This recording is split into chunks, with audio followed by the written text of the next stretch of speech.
마태복음 15장 29절부터 39절 말씀으로 주님의 말씀을 전합니다.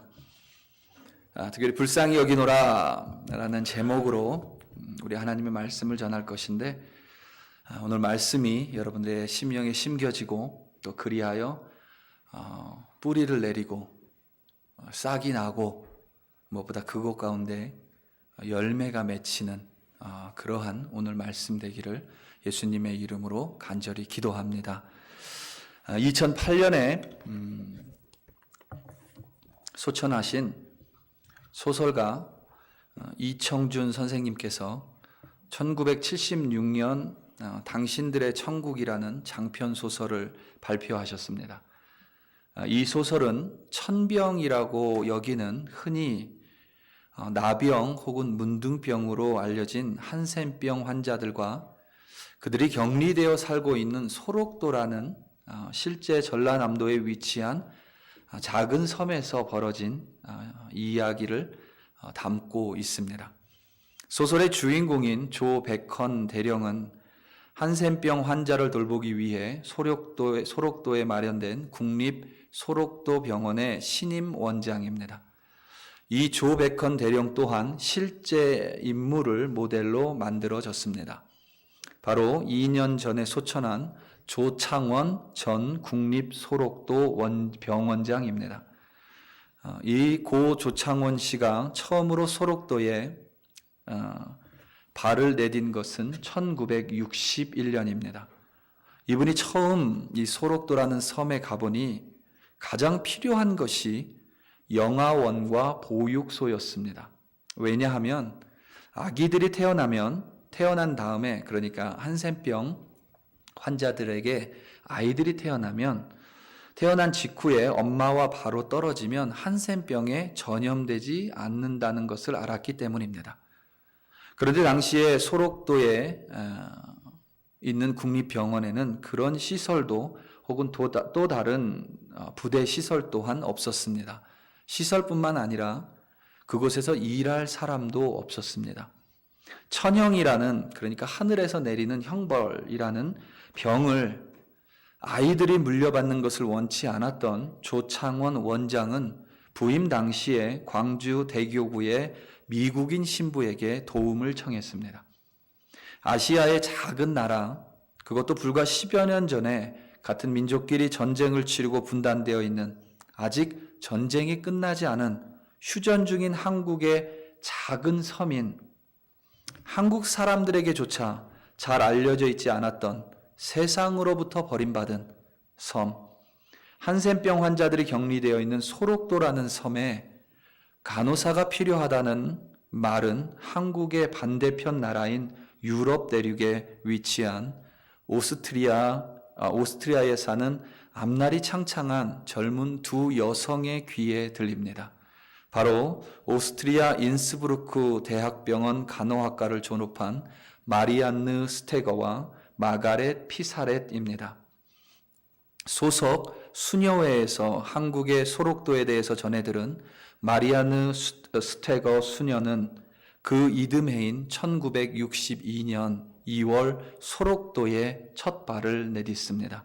그리고 4년 후인 1966년 마가렛 피사렛 수녀 또한 소록도에 도착을 합니다.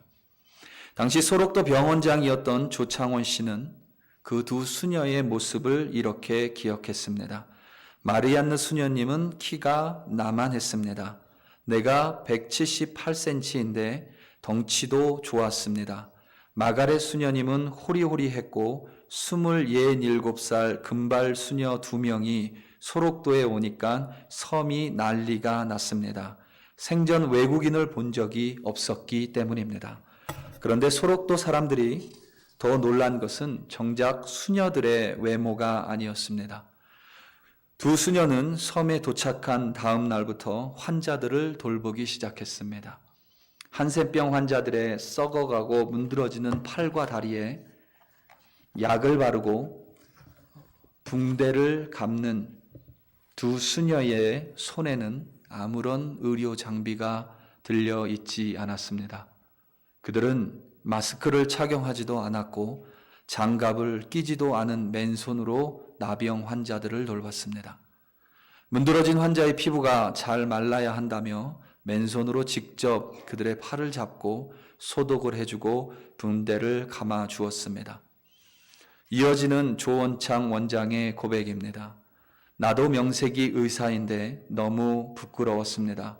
그전까지 우리 병원 사람들은 마스크에 고무장갑을 끼고 고무장화를 신고 완전 무장하고 나서야 환자들을 치료하곤 했습니다. 수녀들이 맨손으로 치료하는 것을 본 다음에도 원장을 비롯한 병원 사람들이 치료 방법을 바꾸지 않았다며 고 조창원 원장은 인터뷰 속에서 부끄러워했습니다. 그렇게 소록도의 삶을 시작한 마리안느 수녀님과 마가렛 수녀님은 약 40년을 그 섬에서 지냈습니다. 20대의 꽃다운 나이에 금발을 가진 수녀님은 어느덧 백발의 노인이 되었고 그렇게 매일매일 한센병 환자들과 동거동락하며 지냈습니다. 구수한 전라도 사투리를 사용하는 두 수녀님에게 섬 주민들은 큰 할매, 작은 할매라는 애칭을 붙여 주었습니다. 그리고 2005년 11월 21일 두 수녀님은 아무도 모르게 섬을 떠나셨습니다. 마치 육지에 볼일을 보러 나가듯이 이른 아침 그 누구에게도 알리지 않은 채 자신의 인생을 바친 소록도를 떠나셨습니다. 요란한 성별식은커녕 작은 송별식조차 마다하고 광주 교구장에게 자신의 뜻을 알린 두 수녀님은 40년 전에 올 때 가져왔던 빛바랜 낡은 가방 하나만을 달랑 가지고 섬을 떠나셨습니다. 두 수녀님들이 소록도에서 살던 방은 검소함 그 자체였습니다. 거기에는 작은 책상과 십자가가 전부였습니다. 40여 년 동안 두 수녀님은 단 한 번도 봉급을 받지 않았을 뿐만 아니라 자신에게 보내진 기부금조차 모두 다시 기부했습니다. 뿐만 아니라 상도 거부하고 심지어 고국인 오스트리아에서 주는 정부 훈장은 주한 오스트리아 대사가 섬에 직접 와서 수여했어야만 했을 만큼 거부했습니다. 어떤 인터뷰도 거부했습니다. 그저 봉사라는 말씀만 남기셨습니다. 조용히 소록도를 떠난 두 수녀님은 짧은 편지 한 장을 남겼습니다. 천막을 접어야 할 때가 왔습니다. 한국에서 같이 일하는 외국 친구들에게 가끔 저희가 충고해 주는 말이 있는데 그곳에서 제대로 일할 수 없고 자신들이 있는 곳에 부담을 줄 때는 본국으로 가는 것이 좋겠다라는 말을 자주 했습니다. 이제 우리가 그 말을 실천할 때라고 생각합니다. 우리의 잘못으로 마음 아프게 해드린 일에 대해 용서를 빕니다. 감사하는 마음으로 마리안느 올림 마가렛 올림. 행여나 노쇠하고 병든 자신들이 오히려 섬 사람들에게 부담을 줄까 아무도 모른 채 떠나시며 마지막까지 자신의 부족함으로 행여나 상처를 준 이들에게까지 용서를 구하신 두 수녀님의 모습은 감히 저 같은 존재가 가타부타 하지 못할 깊은 울림을 우리에게 전해줍니다. 마리안느 수녀님이 처음부터 평생 소록도에 살 각오로 온 것은 절대 아니었습니다. 처음에 소록도에 와서 보니 환자만 6,000명이었고 아이들이 200명이었다고 합니다. 어떤 시설도 없이 방치되어 있고 약도 없고 돌봐줄 사람도 없었습니다. 한 사람 한 사람을 치료해 주려면 평생 이곳에서 살아가야겠구나라고 마리안느 수녀님은 생각했고 그래서 떠날 수가 없으셨습니다. 세상에서 내버려져 척박한 섬에서 방치되어 있는 그 수천 명의 환자들을 보면서 그 수백 명의 아이들을 보면서 수녀님들은 안타까워했습니다. 그들을 측은히 여겼습니다. 그들을 불쌍히 여기셨습니다. 그래서 그들을 두고 차마 떠나실 수가 없으셨습니다. 그렇게 40여 년을 자신의 인생 전부를 한센병 환자들과 두 수녀님들은 함께 하셨습니다. 오늘 본문을 보면 큰 무리가 예수님을 찾아왔습니다. 그 무리 중에서 많은 병자가 포함되어 있었습니다. 예수님께서 그들을 모두 치유해 주셨습니다. 그리고 그들이 예수님을 쫓느라고 제대로 먹지 못했기에 예수님께서는 그들을 불쌍히 여기셨습니다. 그래서 빵 7덩이와 물고기 2마리로 그들을 모두 배부르게 먹이셨습니다. 우리말 성경에는 떡이라고 되어 있지만 빵으로 읽는 것이 더 맞습니다. 오늘 말씀 32절입니다. 예수께서 제자들을 불러 이르시되 내가 무리를 불쌍히 여기노라. 그들이 나와 함께 있은지 이미 사흘임에 먹을 것이 없도다. 길에서 기진할까 하여 굶겨 보내지 못하겠노라. 아멘. 예수님께서 이들을 불쌍히 여기셨습니다. 단지 감정적으로 이들을 불쌍히 여기신 것이 아닙니다. 단지 감정적인 눈물을 흘리신 것이 아닙니다. 예수님께서는 자신의 창자가 끊겨서 아플 만큼 그들을 불쌍히 여기셨습니다. 32절 말씀에 내가 무리를 불쌍히 여기노라 라고 되어 있는 말씀 중에 불쌍히 여기다라는 헬라어는 스플라크 니조마이라는 헬라어 단어입니다. 이 단어의 원래 뜻은 창자가 끊어질 듯 마음이 아픈 것을 의미합니다. 예수님께서 무리를 보시면서 단순히 슬픈 영화를 보듯이 눈물을 흘리는 것이 아니라 그 무리를 보면서 자신의 창자가 끊어져 나가는 것과 같은 아픔, 얼마나 그들을 긍휼히 여기시고 그들을 불쌍히 여기시고 그들을 보면서 마음이 아프셨으면 자신의 창자가 끊어질 것과 같은 아픔으로 그들을 불쌍히 여기셨습니다. 그런데 오늘 본문 속에서 예수님만 그들을 불쌍히 여긴 것은 절대 아닙니다. 물론 예수님만큼은 아닐 것입니다. 하지만 예수님보다 먼저 이 많은 무리들을 불쌍히 여긴 사람이 있습니다. 사람들이 있습니다. 바로 몸이 불편한 사람, 환자들을 예수님께 데리고 온 사람들입니다. 성경은 그들이 누구인지 기록하고 있지 않습니다. 다만 30절 말씀을 보면 큰 무리라고만 되어 있습니다. 30절 말씀입니다. 큰 무리가 다리 저는 사람과 장애인과 맹인과 말 못하는 사람과 기타 여럿을 데리고 와서 예수의 발 앞에 앉힘에 고쳐 주시니. 그러니까 무리의 사람들이, 많은 무리의 사람들이 다리 저는 사람, 장애가 있는 사람, 앞을 보지 못하는 사람, 말을 못하는 사람, 여러 몸이 아픈 사람들을 데리고 예수님의 발 앞으로 왔다는 의미입니다. 몸이 성한 사람도 예수님께 가까이 오는 것은 쉽지 않습니다. 왜냐하면 이미 예수님은 갈릴리 호수 유대 전체에서 그 소문이 퍼져 있었습니다. 마태는 남자 어른만 4천이라고 오늘 본문에서 기록했습니다. 여자와 아이들까지 포함하면 대략 10,000명 가까이 되는 사람들입니다. 10,000명이나 되는 사람이 예수님 앞으로 모여듭니다. 지금처럼 보안 요원이 있는 것도 아니고 안내하는 사람이 수백 명이나 돼서 바리케이트를 치고 줄을 치고 번호표를 나눠주고 그런 것은 없습니다. 말 그대로 인산인해를 이루고 있습니다. 그런데 병자들이 예수님의 발 앞으로 왔습니다. 몸이 불편한 사람들이 예수님의 발 앞으로 왔습니다. 앞을 보지 못하는 사람들이 예수님의 발 앞으로 왔습니다. 이들은 절대 스스로 예수님 앞으로 올 수 있는 사람들이 아닙니다. 스스로 자신의 힘으로는 예수님 앞에 올 수 없는 사람들입니다. 다리 저는 사람이 예수님 앞에 혼자 절대 나올 수 없습니다. 여기서 장애인은 정신지체를 포함하는 장애인을 의미하는데, 장애인이 어떻게 그 많은 사람들을 뚫고 예수님의 발 앞으로 혼자 올 수 있겠습니까? 앞을 보지 못하는 사람이 어떻게 그 많은 사람들 사이를 뚫고 정확하게 예수님의 발 앞에 무릎 꿇을 수 있겠습니까? 말 못하는 사람은 그나마 나은 편이겠지만 자신이 원하는 것을 제대로 말하지도 못합니다. 이 밖에 많은 병자들이 예수님의 발 앞으로 왔습니다. 절대 이들은 스스로 자신의 힘으로 예수님 앞으로 올 수 없는 사람들입니다. 설사 어떻게 해서 우연히 예수님의 발 앞으로 왔다고 해도 사람들이 그들에게 예수님의 앞자리를 내줄 턱이 없습니다. 자신들도 필요가 있어서 당시 최고의 인기를 자랑하는 예수님 앞으로 왔을 것인데 그것을 양보하지 않았을 것입니다.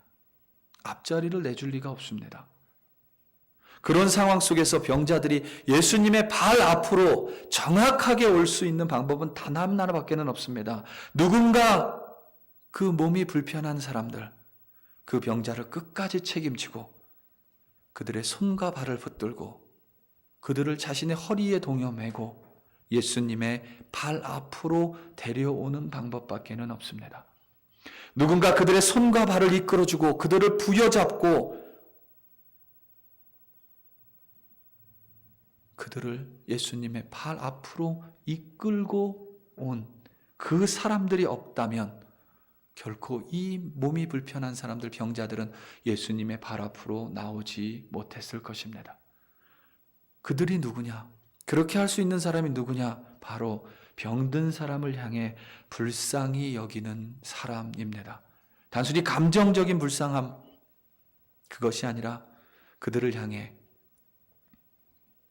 감정적으로 측은히 여기는 것이 아니라 그들을 향해 친히 그들을 향해 손과 발이 되어줄 만큼 그들을 보면서 내 창자가 끊어지는 것과 같은 아픔을 느끼는 그 많은 사람들을 향해 불쌍히 여기는 바로 그 사람만이 몸이 불편한 사람들을 이끌고 예수님 앞으로 올 수 있습니다. 바로 그들을 향해 불쌍히 여기는 사람들입니다. 아픈 사람들을 보면서 너무 불쌍해서 내 창자가 끊어지는 것처럼 아파서 그들에게 뭔가를 하기 원했습니다. 아픈 사람을 보면서 눈물을 흘리는 것은 누구나 다 할 수 있습니다. 몸이 불편한 사람들을 향해서 눈물을 흘리는 것은 누구나 다 할 수 있습니다. 하지만 내가 친히 그들의 손과 발이 되어 그들을 예수님의 발 앞으로 인도하는 것은 결코 아무나 할 수 있는 일이 아닙니다.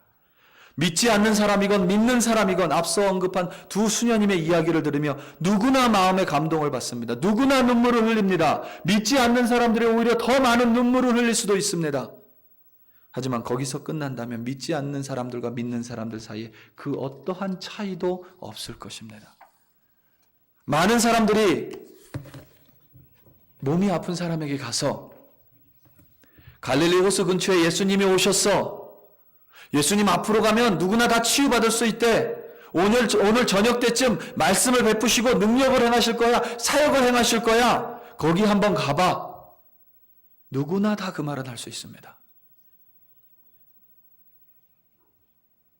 하지만 이보게 오늘 저녁 몇 시 어디에 예수님이 오시는데 내가 몇 시까지 와서 당신을 업고 거기에 갈 테니 나를 기다리게.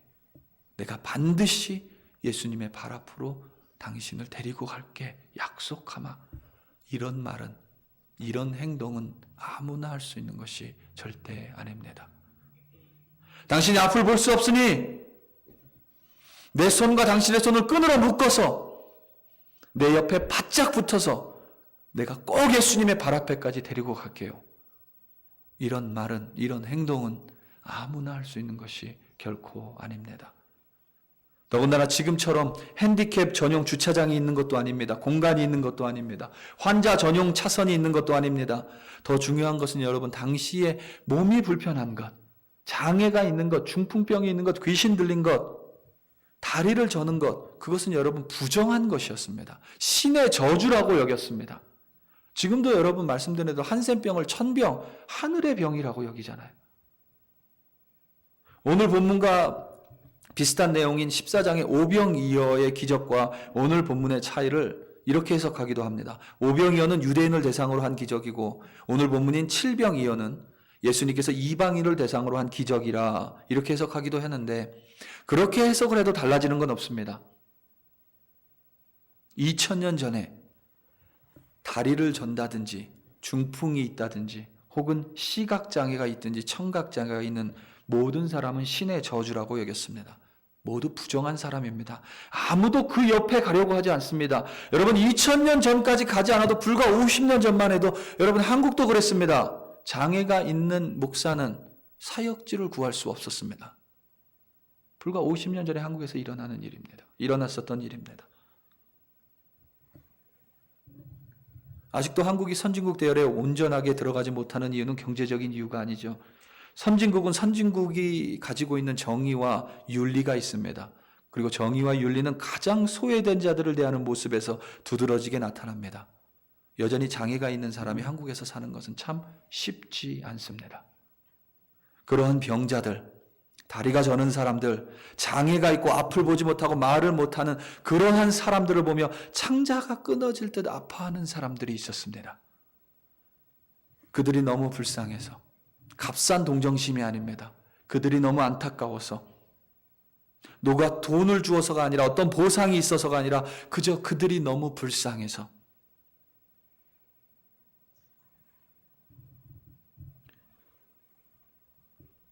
그들을 위해 기꺼이 그들의 손과 발이 되겠다고 자청하는 사람들이 있었습니다. 바로 그 사람들을 통해 그 사람들로 말미암아 병든 자들이 예수님 앞으로, 발 앞으로 갈 수 있었고 그들이 모두 예수님의 능력으로 온전하게 될 수 있었습니다. 부활절까지는 특별한 일이 없으면 마태복음을 가지고 묵상하고 금요 기도회와 주일 예배 말씀을 전할 것인데, 여러분 마태복음을 읽으면서 혹은 여러분 사순절을 누가복음을 읽으면서 예수님의 기적을 한번 찬찬히 살펴보시기 바랍니다. 금요일에 살펴봤던 가나안 여인, 예수님께서 그렇게 냉소적으로 말씀하셨습니다. 모욕적인 말을 했습니다. 그럼에도 불구하고 그 여인이 포기하지 않았던 이유가 여러분 무엇입니까? 귀신 들린 딸을 향해서 창자가 끊어질 듯한 아픔을 가지고 있었던 거예요. 딸이 너무 불쌍한 거예요. 차라리 내가 귀신 들렸다면 날 텐데 앞으로 살아가야 될 날이 창창한 내 딸이 귀신 들려 아파하는 그 모습이 마치 내 진짜 창자가 끊어질 것만큼 아픈 겁니다. 딸을 향해 불쌍히 여기는 그 마음이 예수님 앞에서 모욕적인 말, 냉소적인 예수님 앞에서도 끝까지 예수님을 붙들게 만든 그 믿음의 원동력이 된 것입니다.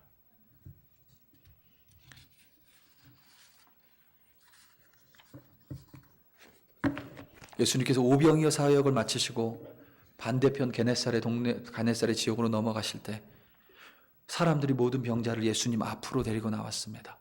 예수님의 옷자락에 손이라도 대게 하려고 그렇게 데리고 왔습니다. 그 많은 사람들이 왜 예수님의 발 앞으로 데리고 나왔겠어요? 왜 그들을 데리고 왔겠습니까? 그 아픈 자들을 향해 불쌍한 마음을 가지고 있었기 때문입니다. 우리가 잘 아는 중풍병자를 침상에 메고 뚫고 지붕을 뚫고 온 친구들을 여러분 한번 생각해 보시기 바랍니다. 그들이 왜 그랬겠습니까? 침상에 누워있는 중풍병자를 향해서, 그 친구를 향해서 창자가 끊어질 것 같은 불쌍한 마음이 있었기 때문입니다. 로마인 백부장이 도대체 뭐가 아쉬워서 나사렛 출신의 목수 예수 앞에서 머리를 숙였겠습니까? 중풍병으로 너무 고통 가운데 있는 자신의 하인을 보며 창자가 끊어질 것과 같은 아픔을 느꼈기 때문입니다. 병든 사람들, 그러니까 내 손과 발이 필요한 그들을 향해 내 창자가 끊어질 것 같은 아픔을 가졌던, 그래서 그들을 향해 불쌍히 여기는 사람을 통해서 예수님은 그 사람들을 통해서 당신의 치유의 역사를 나타내셨습니다. 그들을 통해서 어그러진 사람들을 온전하게 하셨습니다. 이와 같은 사실은 4,000명을 먹이시는 사건에서도 동일하게 나타납니다. 예수님께서 원하시면 여러분, 하늘에서 만나와 메추라기 내리는 게 뭐가 어려운 일이겠습니까? 무에서 유를 창조하신 예수님이 물고기 두 마리가 왜 필요합니까? 떡 5덩이, 떡 7덩이가 왜 필요합니까? 그런 것 없이도 얼마든지 4,000명, 5,000명, 10,000명 이상을 먹이실 수 있는 분이 바로 예수님이십니다. 그냥 먹이는 것 없이도 그냥 배부르게도 만드실 수 있는 분이 하나님이십니다. 하지만 예수님께서는 제자들이 가지고 있는 7병2어로 물고기 2마리와 빵 7덩이로 기적을 베푸셨습니다. 본문 속 무리들만 사흘 동안 여러분 못 먹은 것이 아니겠죠. 제자들도 먹지 못했을 것입니다. 제자들에게는 7병2어밖에 없습니다. 예수님을 포함해서 13명이 먹기에도 부족한 양식입니다. 그러니 제자들은 더더욱 7병2어를 꽉 잡았겠죠. 숨겼겠죠. 이것마저 뺏기면 내 배가 곪게 됩니다. 마지막 식량이기 때문에 그걸 꽉 잡았을 것입니다. 주고 싶지 않았을 거예요. 그냥 거짓으로 없다고 말하고 싶었을 것입니다. 어차피 그거 줘봐야, 그거 있다고 말해봐야, 우리 2개 있는데 그거 있다고 말해봐야 10,000명이나 되는 사람들 먹일 수 없으니 짐짓, 못 들은 척, 모른 척 얼마든지 할 수 있었습니다. 인간적으로 그것을 욕할 사람 아무도 없습니다. 말은 콩 반쪽이라도 나눠 먹자고 하지 정말 나한테 콩 반쪽밖에 없으면 우리 중에 몇 명이나 그거 나눠 먹겠어요? 우린 2개 있어도 하나 주는 거 힘들어합니다. 우리 중에 한 20개쯤 있으면 그 중에 필요 없는 거, 안 쓰는 거, 그런 거 하나쯤 마치 선심 쓰듯이 주죠. 제자들이 자신의 마지막 식량인 7병이어를 예수님께 드릴 수 있었던 이유 또한 예수님이 그들을 향해 불쌍히 여기시는 그 모습을 보고 제자들 또한 많은 사람들을 보고 굶주린 사람들을 보고 불쌍히 여겼기 때문입니다. 믿음 때문이 절대 아니죠. 예수님만큼 불쌍히 여긴 것은 아니겠지만 그래도 자신이 모시는 예수님께서 모인 무리를 향해 창자가 끊어질 만큼 아파하시는 것을 보고 느끼며 제자들 또한 그들을 불쌍히 여겼습니다. 우리가 잘 알다시피 제자를 통하여 제자들이 가진 것을 통하여 제자들이 무리를 불쌍히 여겨 내놓은 그들의 전부인 7병2어를 통하여 10,000명이나 되는 사람이 다 배불리 먹고 7광줄이나 남게 되는 기적을 예수님께서 베푸신 것입니다. 그곳에서 누구도 배고프지 않았고 누구도 불만족하지 않았습니다. 모든 이들은 배부르고 만족하며 차고 넘쳤습니다. 병든 이들은 온전하게 됐습니다. 말 못하는 사람은 말하게 됐습니다.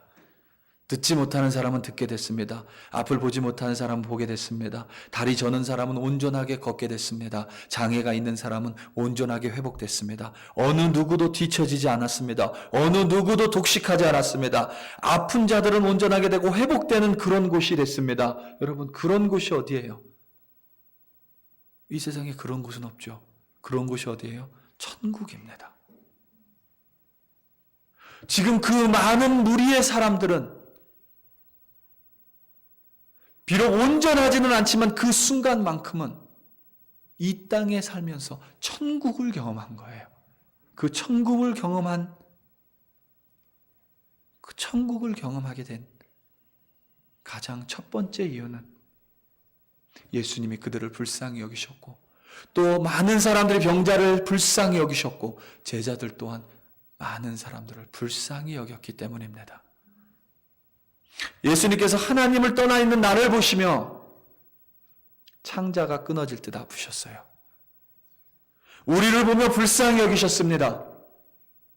그래서 가만히 계실 수가 없으셨어요.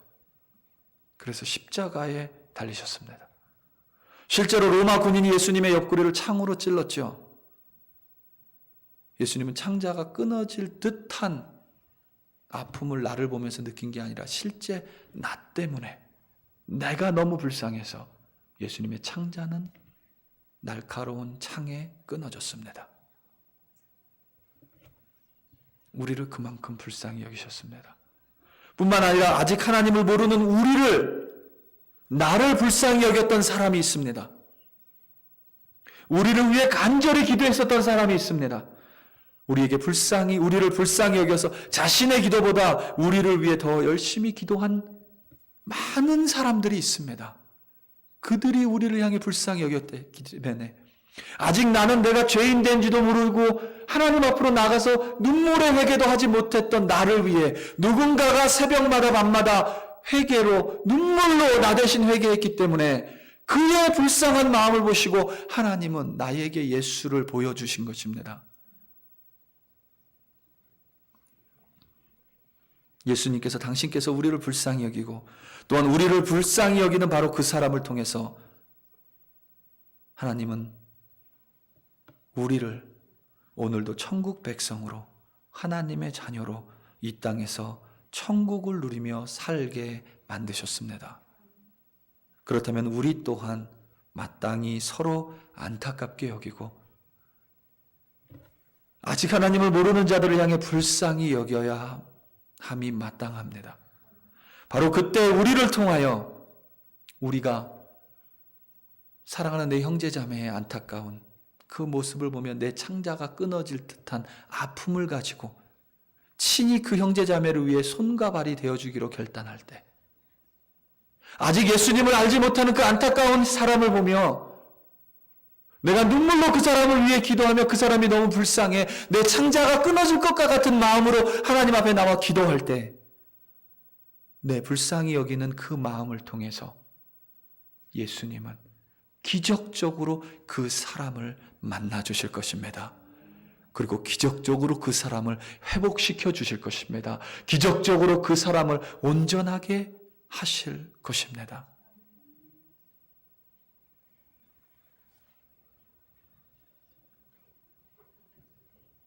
우리를 통해 하나님의 능력이 나타날 것이고 그리하여 마음이 상한 자, 아픈 자, 소외받는 사람, 아직 하나님을 모르는 이들이